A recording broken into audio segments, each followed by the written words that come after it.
শ্রেয়সীকে school থেকে কেন তাড়াতাড়ি নিয়ে আসতে হলো, আর তাড়াতাড়ি নিয়ে আসার পথে এমন একটা জিনিস দেখতে পেলাম, সেটা না কিনে থাকতে পারলাম না, আর বাড়িতে এসে কিন্তু রেসিপিটাও বানিয়ে নিলাম।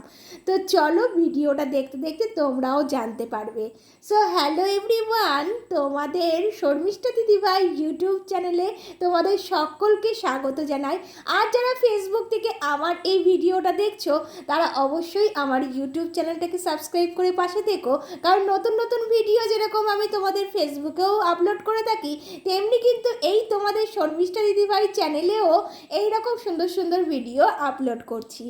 আমার বাচ্চা ইউটিউব চ্যানেলটাকে একটু সাবস্ক্রাইব করে পাশে থেকো।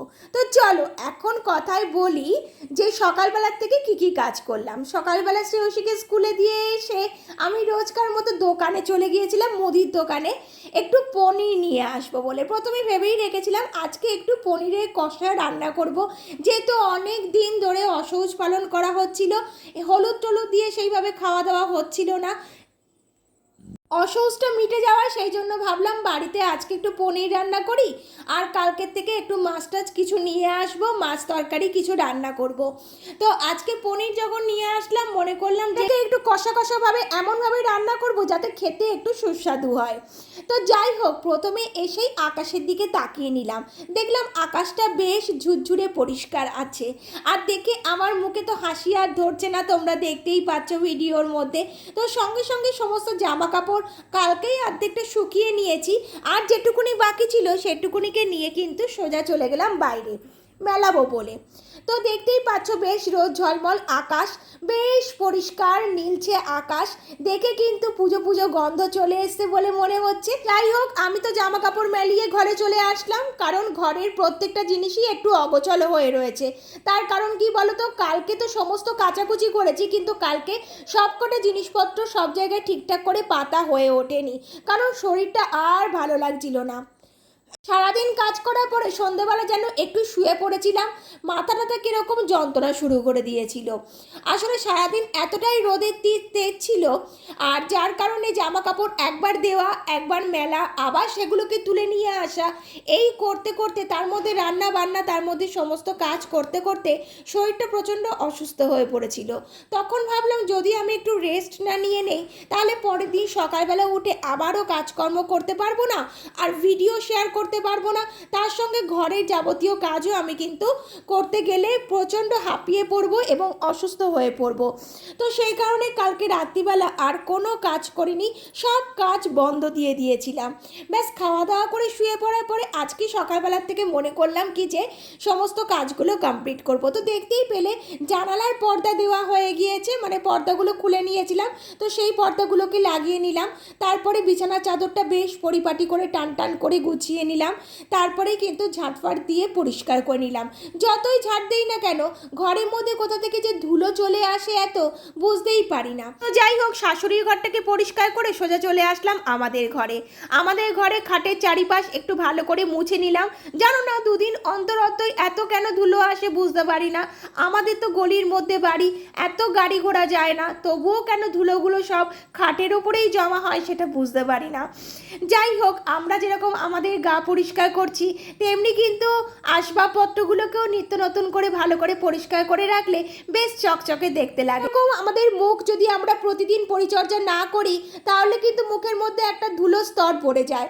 যদি আমরা প্রতিদিন ফেস ওয়াশ বা সাবান দিয়ে যদি আমরা পরিষ্কার না করি তাহলে কিন্তু মুখটা দেখতে দেখতে কিরকম কালো পানা হয়ে যাবে, আর কাউকে দেখতে ইচ্ছাই করবে না। সেই রকমই কিন্তু আসবাবপত্র যদি আমি পরিষ্কার করে না রাখি তাহলে একেবারেই দেখতে ভালো লাগবে না, ঘরের মাধুর্যটাই কিন্তু নষ্ট হয়ে যায় বলো। তো যাই হোক, দেখতে দেখতে আমার ওই ঘরও পরিষ্কার করা হয়ে গেল। এইবার সোজা চলে আসলাম রান্নাঘরে। রান্নাঘরে এসেই প্রথমত জানলাটাকে খুলে নিলাম, কারণ জানলাটা না খুলে আমি রান্না করি না। তার কারণ মানে জানলাটা বন্ধ থাকলে কি বলো তো, রান্নাঘরের মধ্যে না কীরকম একটা গুমটো গুমটো ভাব লাগে। আর যেহেতু গ্যাস জ্বালিয়ে রান্না করা হয় সেহেতু কিন্তু অবশ্যই রান্নাঘরের মধ্যে যে জানলাটা রয়েছে সেটা সবসময় খুলেই রান্না করা উচিত।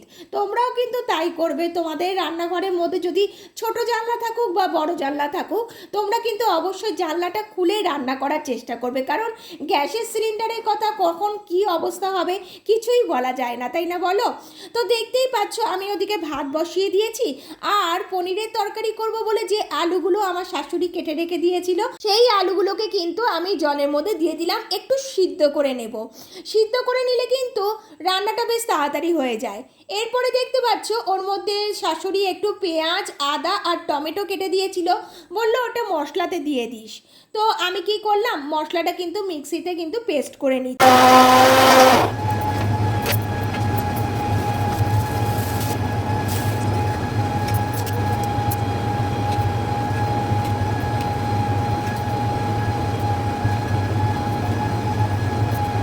মশলা তো আমার পেস্ট করা হয়ে গেল, এইবার কিন্তু পনিরটাকে নিয়ে আসলাম। পনিরটা কি করব বলে জানো তো, পিস পিস পিস পিস করে টুকরো টুকরো করে নেবো। ব্যাস দেখতেই পাচ্ছ ছুরি দিয়ে কিন্তু বেশ সাইজেবল করে কেটে নিচ্ছি। একটু মোটা মোটা পিস রাখলে আমাদের খেতেও বেশ ভালো লাগে। তোমরা কীরকম পিস পছন্দ করো গো পনিরের পিস? একটু লম্বা লম্বা সরু সরু না মোটা মোটা পিস করো, অবশ্যই জানাবে। এরপরে হুট করে আমার ফোন আসলো, বললো কি শ্রেয়সীর মাথাটা খুব যন্ত্রণা হচ্ছে। তো ও আমাকে ফোন করলো কি যে মা আমাকে বাড়িতে নিয়ে যাও। তো চলে আসলাম, জানি না ওর শরীরটা কি হয়েছে।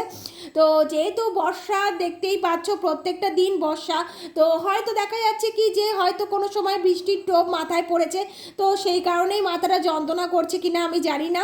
তো বাড়িতে এসে একটু ঘুমানোর পরে, একটু রেস্ট নেওয়ার পরে কিন্তু ওর মাথা যন্ত্রণাটা কমে গিয়েছিল। যাই হোক, এবার আমি আবার চলে আসলাম সেই তরকারিটা রান্না করার জন্য।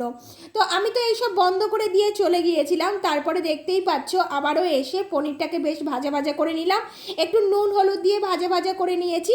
তারপরে কিন্তু মশলাটা প্রথমত বেশ কষিয়ে নিচ্ছি, ভালো করে কষিয়ে যখন বেশ তেল ছেড়ে এসছে, এরপরে কিন্তু সেই সিদ্ধ করা আলুগুলোকে মশলার মধ্যে ছেড়ে দিলাম। এরপরে বেশ ভালো করে ঘোটাঘুটি করা শুরু করে দিয়েছি। যত কষবে তত কিন্তু এর স্বাদ একদম দ্বিগুণ হবে। তো দেখতেই পাচ্ছ কষতে কষতে ওর মধ্যে কিন্তু নুন হলুদ পরিমাণ মতো একটু চিনিও দিয়েছিলাম, দিয়ে কিন্তু আবারও ভালো করে কষতে শুরু করেছি। তার মধ্যে কিন্তু একটু জিরে গুঁড়ো, মরিচের গুঁড়ো এগুলোও অ্যাড করে নিয়েছিলাম। তারপরে বেশ কষতে কষতে যেরকম গায়ে লেগে আসছে কড়া, তখনই কিন্তু জল ঢেলে দিয়েছি। তো জল ঢেলে দেওয়ার পরে তার মধ্যে পনিরগুলোকেও দিয়ে দিলাম, দিয়ে একটু ফুটতে দিলাম, কারণ সমস্ত কিছুই সিদ্ধ ছিল, তা ফুটতে বেশিক্ষণ সময় লাগেনি। এরপরে দেখো যেটা শ্রেয়সীকে স্কুল থেকে আসার সময় আমার দেখে কিন্তু খুবই পছন্দ হলো, ধনেপাতার বড়া খেতে আমার কিন্তু দারুণ লাগে। আচ্ছা তোমরা কে কে পছন্দ করো ধনেপাতার বড়া অবশ্যই জানাতো। আমি বাজারে দেখলাম যে ধনেপাতা বেশ বিক্রি হচ্ছে, তো আমিও কিন্তু কিনে নিয়ে চলে আসলাম।